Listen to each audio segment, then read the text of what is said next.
जय बोलो देवादिदेव 1008 श्री भगवान महावीर स्वामी। जय जय जय। अहिंसा परमो धर्म की। जय जय जय। परम पूज्य आचार्य गुरुवर श्री विद्यासागर जी। जय जय जय। बोले परम पूज्य मुनि श्री प्रमाण सागर जी महाराज के, मुनि श्री निर्वेक सागर संधान सागर जी महाराज के। नमोस्तु गुरुवर, नमोस्तु नमोस्तु।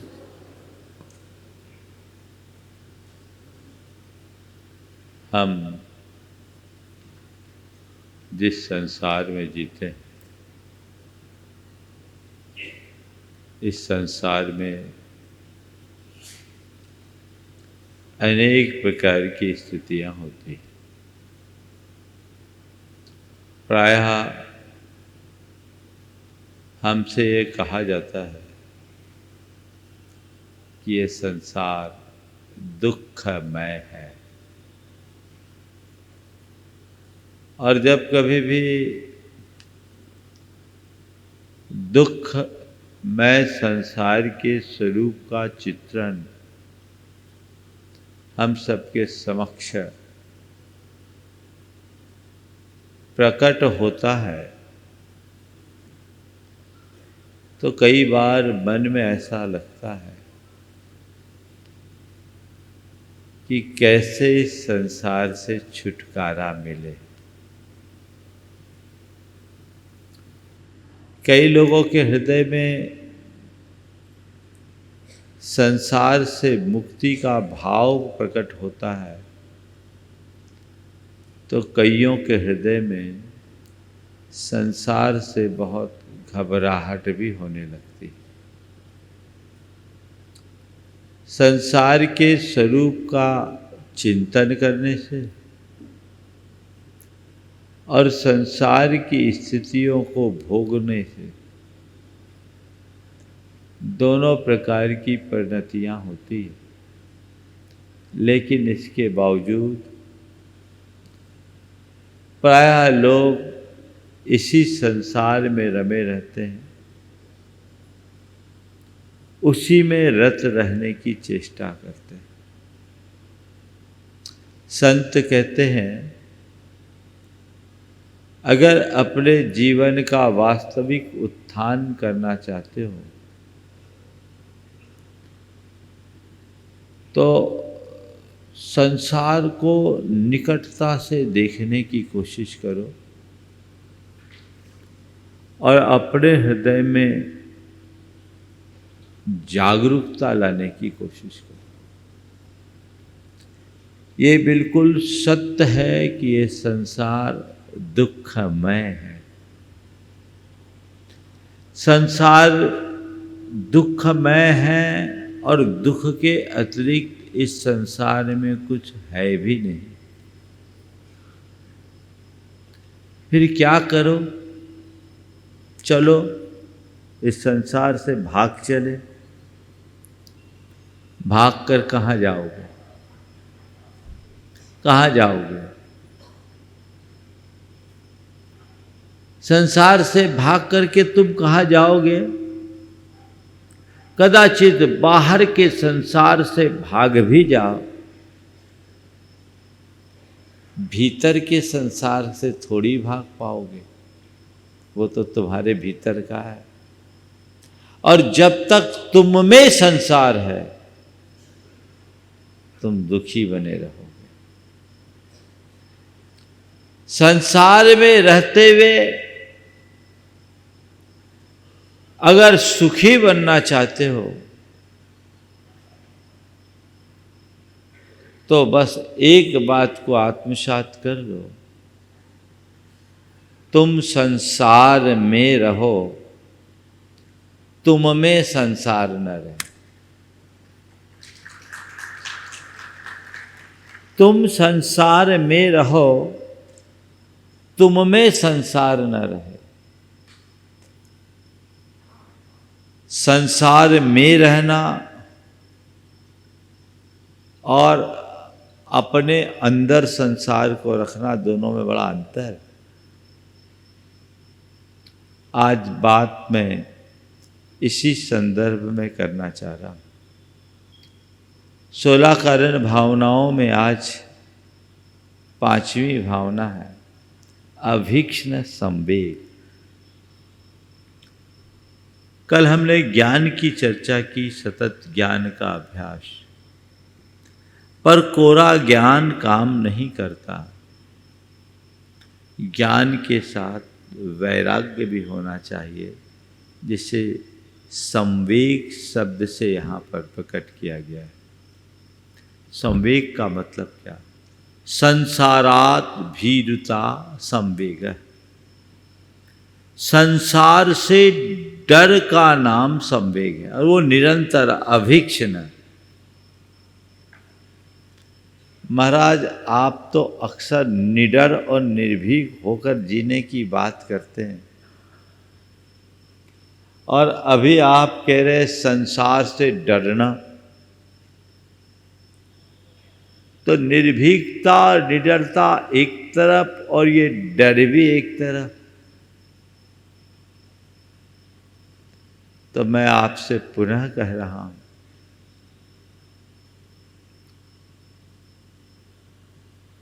बात संसार से डरने की है, संसार में डरने की नहीं। बात को समझिए। संसार में डर के मत रहो, पर संसार से हमेशा डरे रहो। बात समझ में आ रही है? संसार में डरना और संसार से डरना। इस संसार में बहुत सारे लोग हैं, ज्यादातर लोग हैं जो डरते हैं। डर जिनके अंतर की दुर्बलता बनी हुई है, और जिनके अंदर की दुर्बलता है, जो डर के जीते हैं, वो जीते जी मरे हुए जैसे होते हैं। क्योंकि भय हमारे भीतर का एक नकारात्मक संवेग है, जो हमें अंदर से तोड़ता है, हमारे आत्मविश्वास को कमज़ोर करता है, अनेक प्रकार की नकारात्मकताओं से ग्रसित करता है, और हमारी सारी प्रगति को अवरुद्ध कर देता है।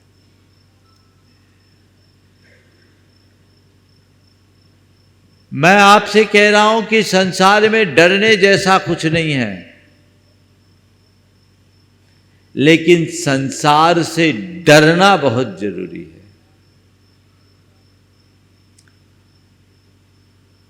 संसार में डर यानी बाहरी संसार से डर, और संसार से डर यानी भीतर के संसार से डर। बाहर के संसार को हम नहीं बदल सकते, वो है ही भयावह, वहां डरने की कोई जरूरत नहीं।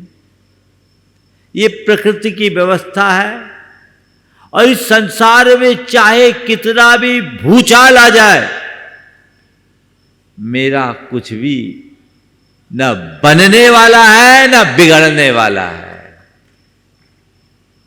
कि वो तो एक संयोग है जो बनते बदलते रहते हैं। उनसे मुझे डरने की कोई जरूरत नहीं है। इस संसार में सुख हो दुख हो, संयोग हो वियोग हो, हानि हो लाभ हो, और जय हो पराजय हो, ये सब बाहर की चीजें हैं, मेरी नहीं है। ये ऊपर का परिवर्तन है, भीतर का कुछ भी नहीं। ये सब कुछ होने के बाद भी मेरा कुछ नहीं हो सकता, ऐसा विश्वास रखने वाला कभी संसार में डरता नहीं। वो डर कर नहीं जीता, डट कर जीता है। डट कर जियो, डर कर नहीं। लेकिन एक भीतर का संसार है जिसे हमने बनाया है,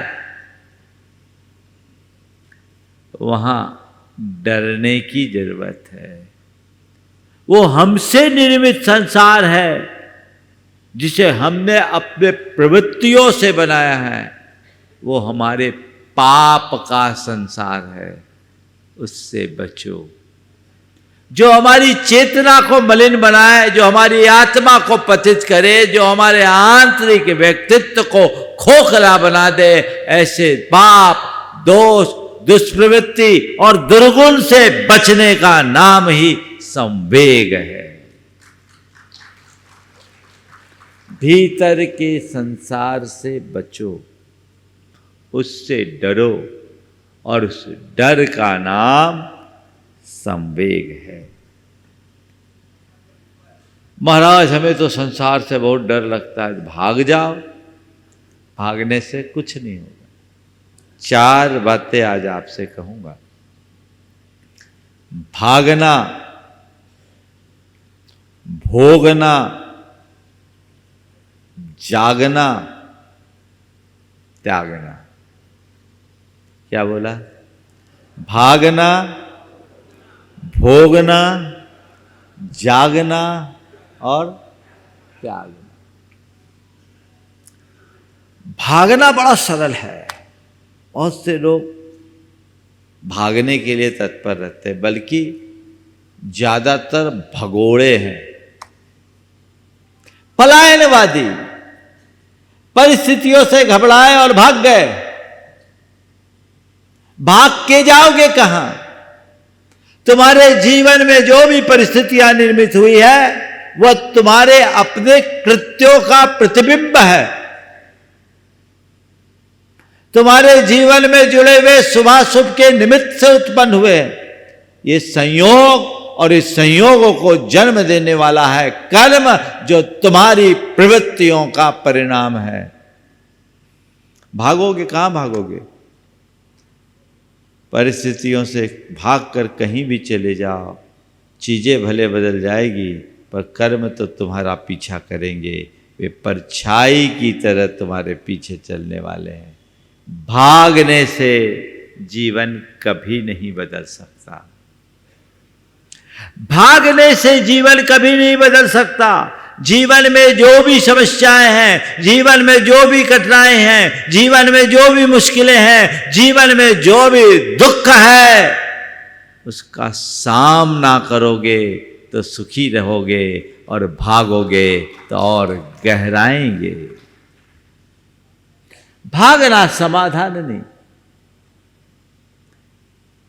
मैं ब्रह्मचारी था, खुरई में प्रवास था, गुरुदेव के सानिध्य में वाचना चल रही थी। वहां बंदरों का बड़ा आतंक है। मैं अपनी धोती जो सूख रही थी धूप में, उसे उठाने के लिए गया छत पर।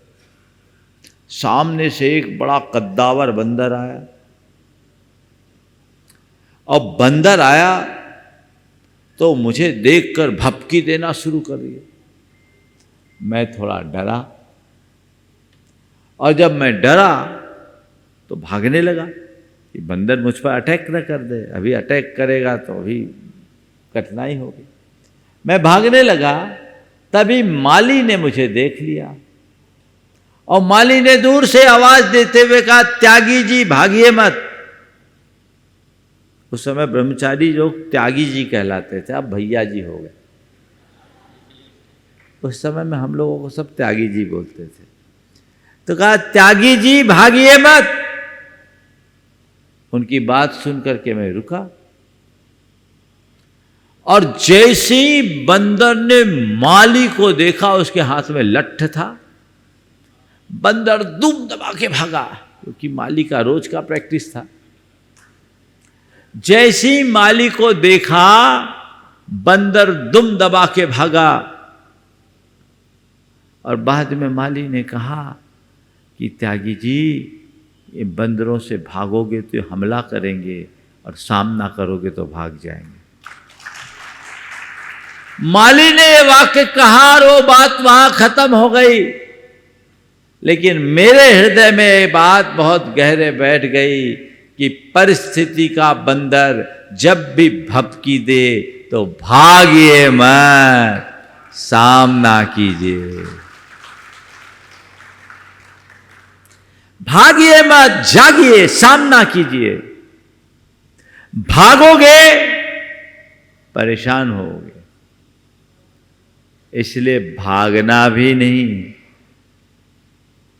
तो क्या करें? परिस्थितियां उल्टी है, परेशानी है, तो भोगते रहे। कब तक भोगे? कष्ट है, दुख है, मुश्किल है, परेशानी है, भोगे। कब तक भोगे? दो स्थितियां हैं, या तो सब छोड़ छाड़ के भाग जाओ। कई लोग तो इतने हताश हो जाते हैं, डिप्रेशन के शिकार हो जाते हैं कि आत्महत्या तक करके बैठ जाते हैं। यही सोचते सुसाइड कर लेना ही जीवन का समाधान है। ये भागना है, ये कुपरिणाम। भागना नहीं, ठीक है भाग नहीं सकते भैया, आप ठीक है भोगो, क्या करे, मन मार के बैठ जाओ और भोगते रहो। कहते ये बात भी ठीक नहीं है। भोगने से क्या होगा? हमें भोगना नहीं है। कोशिश करो, देखो मेरे सामने कौन सी परिस्थिति निर्मित हुई, इसका हल क्या है, निदान क्या है, रास्ता क्या है, क्या इन्हें बदला जा सकता है? और यदि इन्हें बदला जा सकता है तो बदलने की यथासंभव कोशिश की जाए। यदि बदला जा सकता है तो बदलने की कोशिश की जाए, और इन्हें ना बदला जाए तो भोगना नहीं है, इनके प्रति जागना है। भोगने का मतलब है परिस्थितियों के आगे आत्मसमर्पण कर देना और लाचार बेबस सी जिंदगी जीना। भागना पलायन है, भोगना बेबसी। जीवन में न तो पलायन अच्छा है न बेबसी अच्छी है, दोनों नकारात्मकता है जो हमें अंदर से तोड़ती है। दोनों से बचिए, दोनों से बाहर निकलिए। क्या करें? जागना है, जागना है।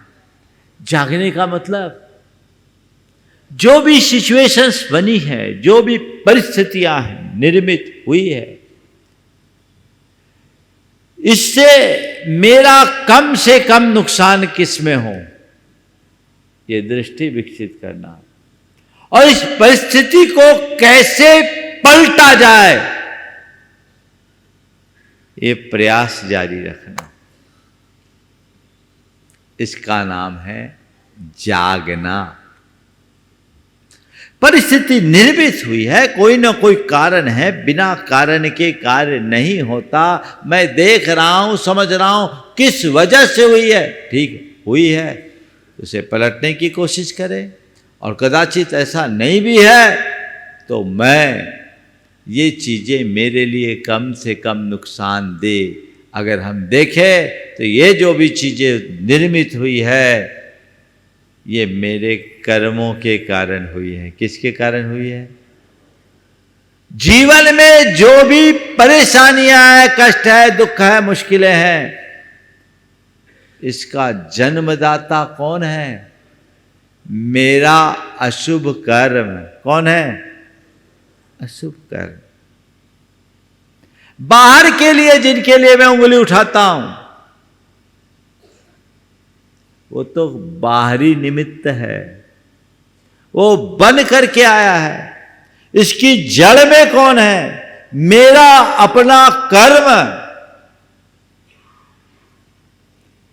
अब भागूंगा तो वो तो मुझ पर हमलावर होगा,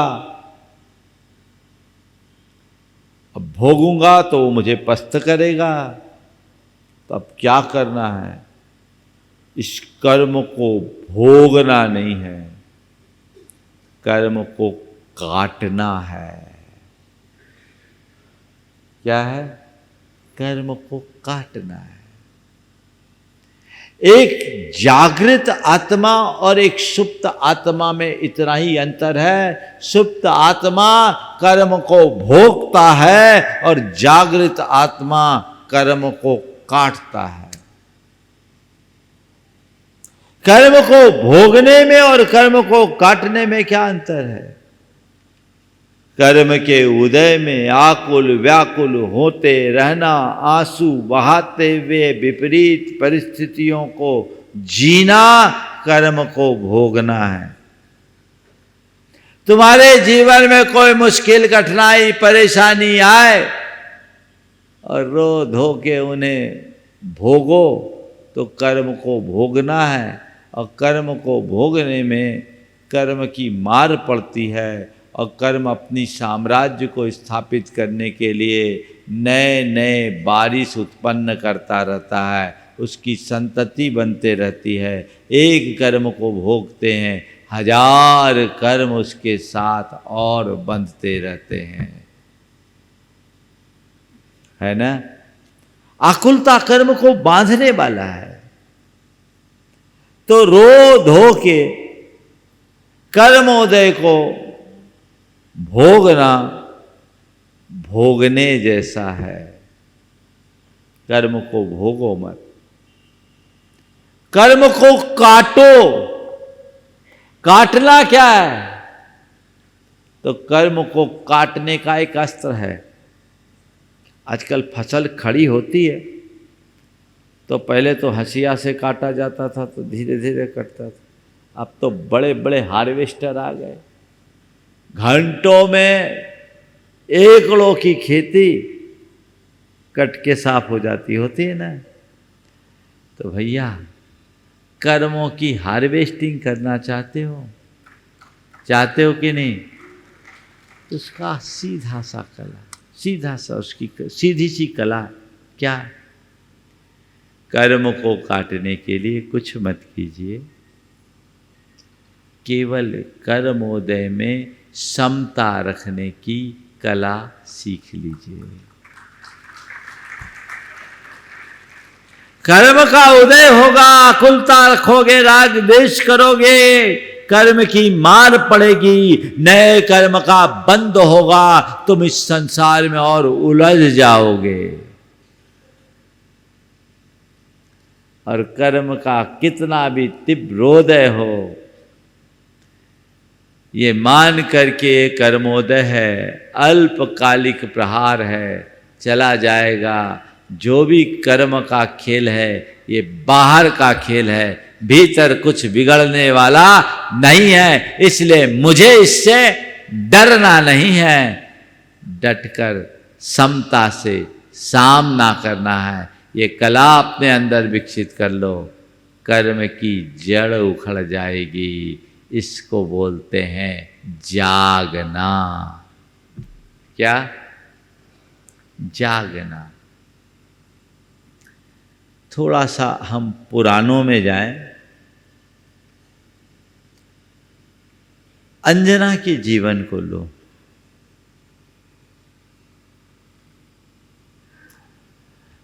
अंजना के जीवन में कितने तीव्र कर्म का उदय आया।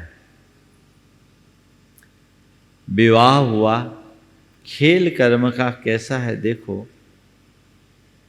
विवाह हुआ, सुयोग्य वर मिला, लेकिन बाहर एक कर्म बिना गलती के गलत फहमी पैदा कर दिया। 22 वर्षों तक पति ने कभी अपनी पत्नी को देखा तक नहीं। क्या की अंजना? किसी से शिकायत की, कहीं फरियाद की, परिवार न्यायालय में गई, डाइवोर्स का केस बनाया। आज की अंजना होती तो क्या करती? बोलो बोलो। सबसे पहले कोई वकील से सलाह लेती कि आप तो ये बताओ कि डाइवोर्स का केस कैसे बने और ज़्यादा से ज़्यादा प्रॉपर्टी कैसे मिले। और तेज होती तो दूसरों के साथ निपट गई होती। अंजना ने क्या किया? समता रखी। वो भागी नहीं, भोगी भी नहीं, भोगना तब कहलाता जब वह फरियादी बनकर चाहे जिसके पास गुहार लगाती, आरजू मिन्नत करती। ऐसा तो उसने नहीं किया। उसने क्या किया? समता, धैर्य, संयम और संतोष का परिचय दिया। किसी का कोई दोष नहीं, मेरा कर्मोदय है, कोई बात नहीं। बाहर से पति का साथ न मिले तो क्या फर्क पड़ता है। पति तो मेरे हृदयेश्वर है, वे मेरे परमेश्वर है, मेरे हृदय में विराजमान है। और जब तक मेरे पति मेरे हृदय में है, मुझसे कोई उन्हें अलग नहीं कर सकता। कितना समर्पण पूर्ण आदर्श था। हम अगर उनके चरित्र को पढ़ते हैं तो ऐसा लगता है कि अंजना बड़ी दुखियारी रही होगी, पर उसके जीवन दर्शन में झांकते हैं तो लगता है अंजना बड़ी वीरांगना थी, बड़ा पराक्रम था उसके व्यक्तित्व। ये आदर्श आना चाहिए। फिर देखो खेल, 22 वर्ष बाद पति का मन बदला, आया, प्रिय मिला, प्रिय से मिलन भी हो गया। एक पल के लिए दोनों को सुख भी मिला।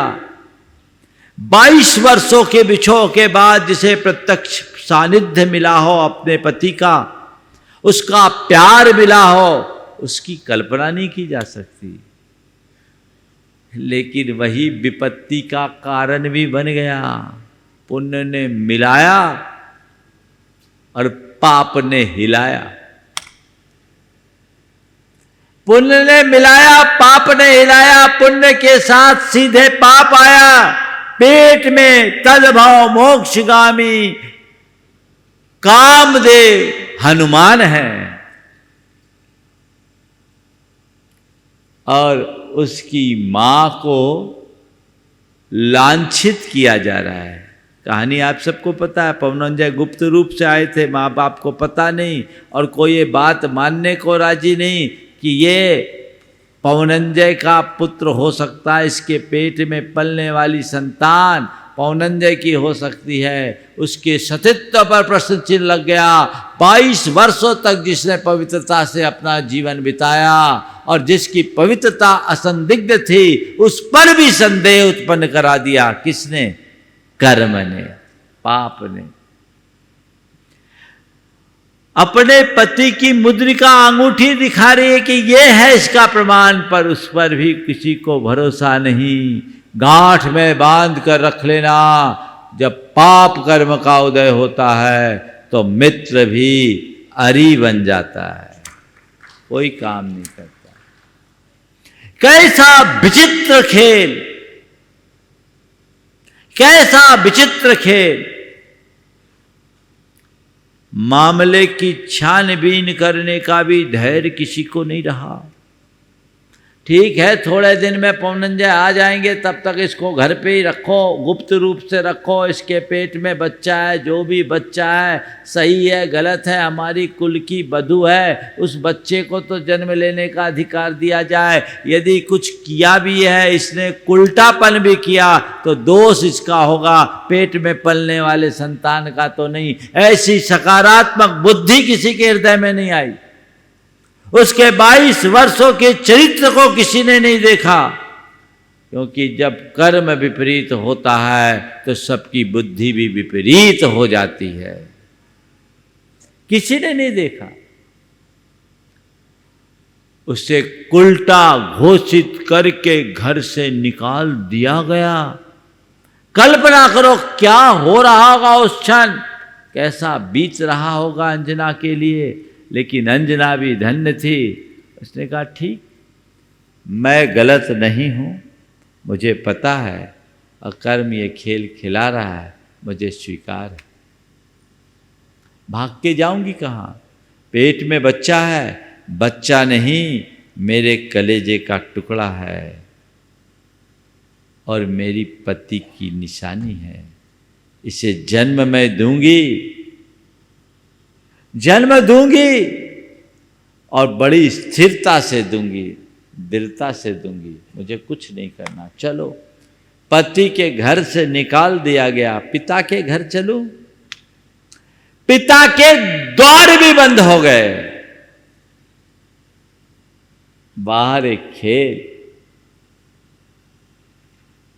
चलो, अब कहाँ जाऊं?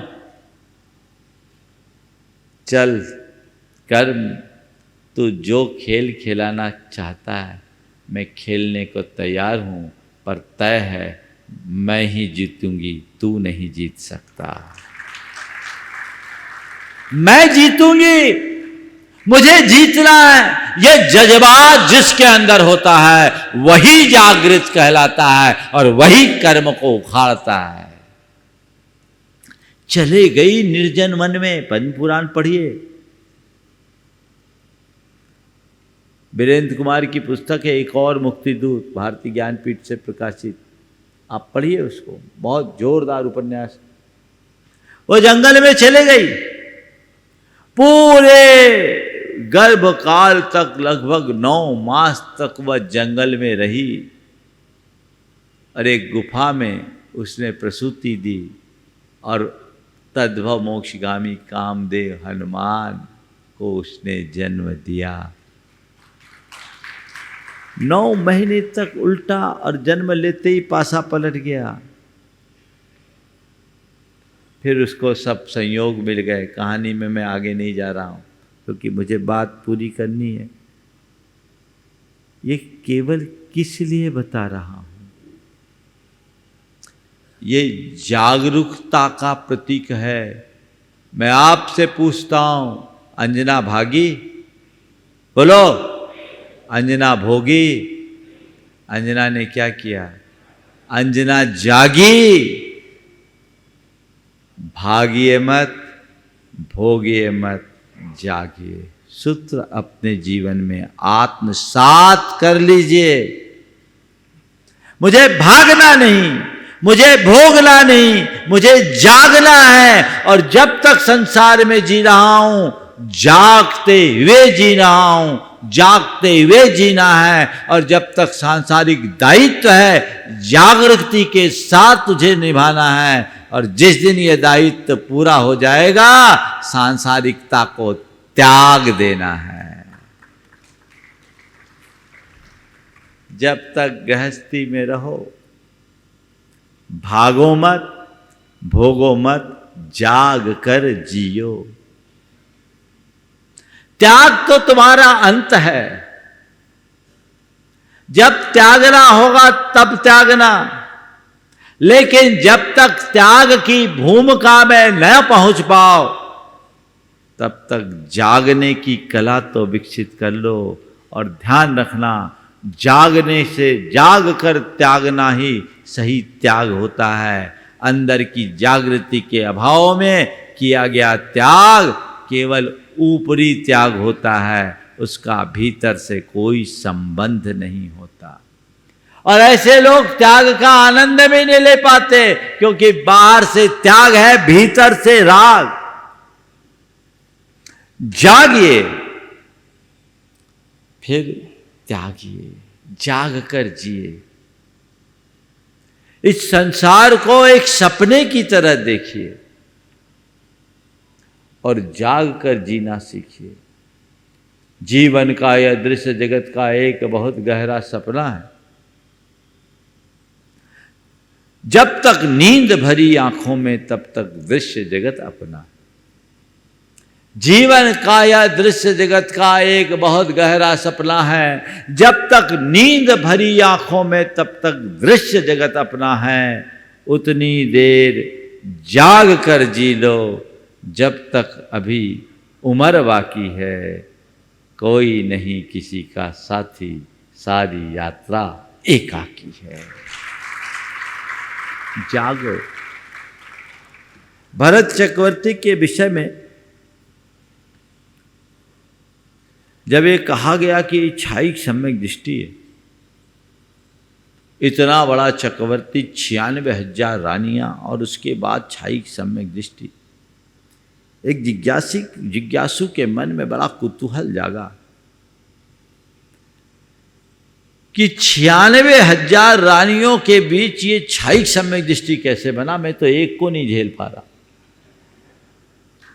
ये 96,000 के बीच कैसे पहुंच गया आप चक्रवर्ती के पास।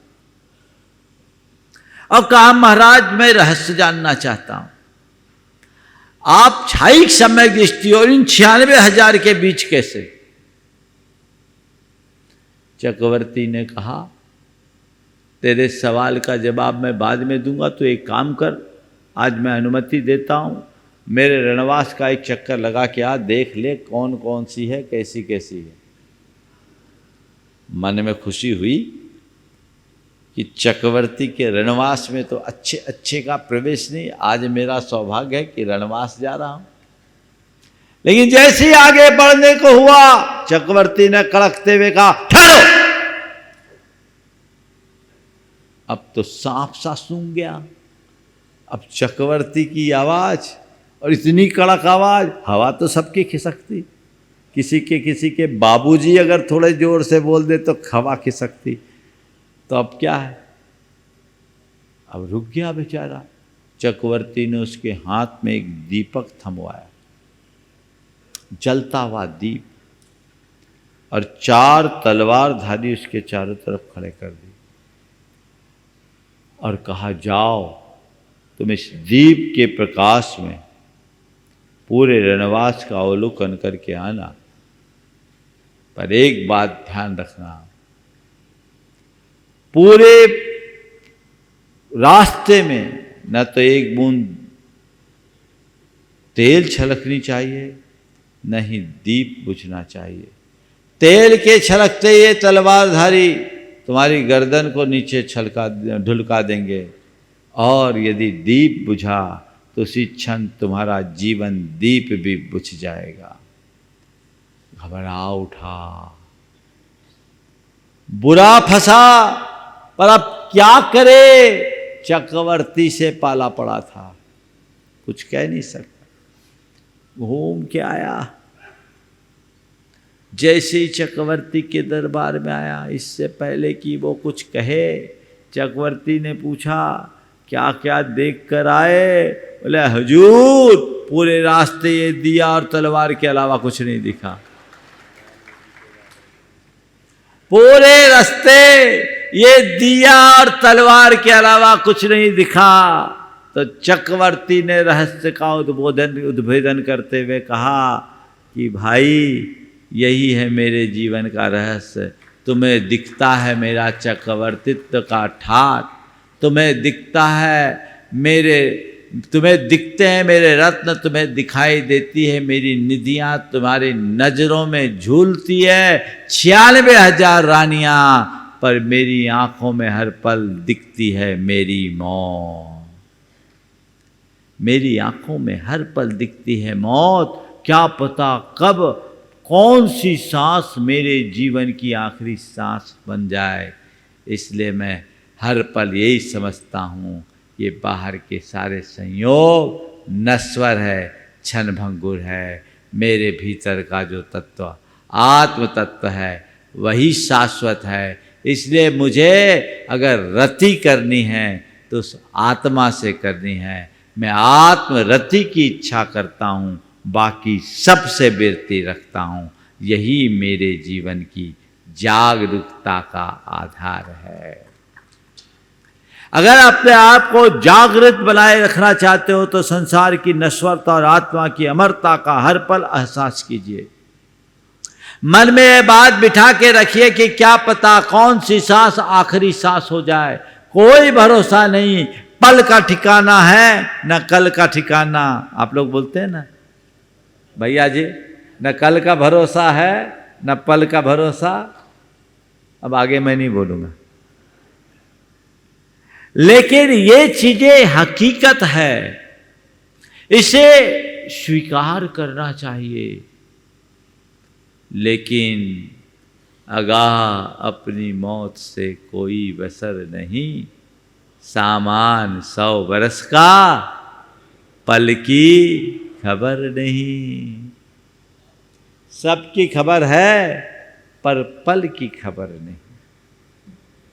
सावधान होए, जागरूकता के साथ जिए, ये मान करके चले कि मैं तो 2 दिन का मेहमान हूं, कब क्या हो जाए पता नहीं।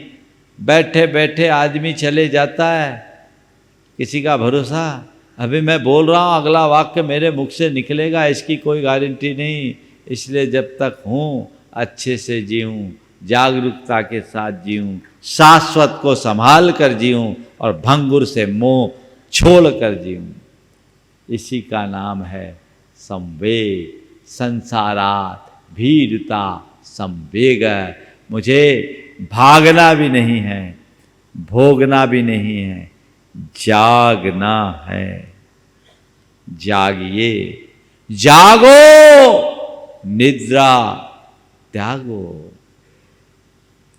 इस भूल से बाहर निकलो, भ्रम को तोड़ दो। जीवन में न जाने कितने प्रकार की योजनाएं तुमने बना रखी होगी, पर उनके साथ मैं मरूंगा इसको जोड़ा है कि नहीं? उससे जोड़ो। तुम कुछ और कर पाओ या ना कर पाओ, मरना तो तय है। जब मरना तय है, हमें कुछ नहीं करना, तो हमें केवल ये तय करना है कि कैसे मरना है। ढंग से मरना है कि बेढंगी मौत मरना है? बोलो, ढंग से मरना है, बेमौत मरना है? अपनी ढंग की मौत चाहते हो या बेढंगी मौत? और ढंग की मौत चाहते हो तो ढंग का जीवन जीना शुरू कर दो। जो ढंग से जीते हैं वही ढंग से मरते हैं। जो ढंग से जीते हैं वही ढंग से मर पाते हैं। जिनकी जिंदगी बेढंगी होती है उनकी मौत भी बेढंगी होती है। बोलो, बेमौत मरना है क्या? तो जाग जाओ भाई, रास्ता पकड़ो। कब जागोगे? एक से ऐसे ही पूछा, कब जागोगे? हमने कहा महाराज अभी तो बहुत समय। हमने कहा फिर भी बताओ, कोई तो प्लानिंग होगी, कब जागोगे? बोले मरने के बाद। क्या जागोगे? ऐसे को क्या बोला जाए?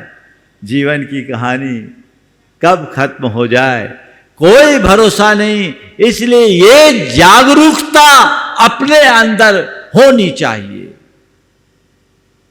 संसार में रहो, अंदर संसार को मत रखो। तुम में संसार नहीं। एक जागरूकता आदमी की यही पहचान।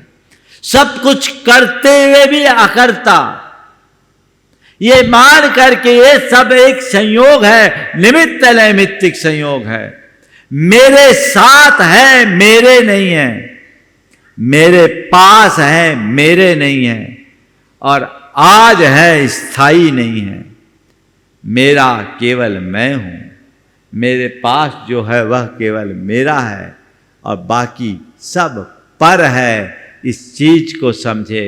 और जिस दिन इस बात में पूर्ण स्थिरता आई, चक्रवर्ती भरत ने एक पल में सब त्याग दिया। अंजना भी जाग कर जी अपना कर्तव्य पूरा की और त्याग दी। आप सबसे भी मैं ये कहना चाहता हूं, भागना मत, भोगना मत, जाग कर जियो और अंत त्याग के साथ करना है। अंत में त्यागना है। एक बात ध्यान रखो, तुम त्यागो या न त्यागो, शरीर तो तुम्हें त्यागी देगा। बोलो, देगा कि नहीं? तो शरीर तुम्हें त्यागे, इससे अच्छा तुम संसार को त्यागो। उससे पहले बाहर निकलो, मोह जाल से ऊपर उठो, तब हमारा जीवन बेहतर बन पाएगा और अपने जीवन को सुंदर बनाया जा सकेगा। समय आप सबका हो गया है, इसलिए यहीं पर विराम। बोलिए परम पूज आचार्य गुरुवर श्री विद्यासागर महाराज। जय जय जय।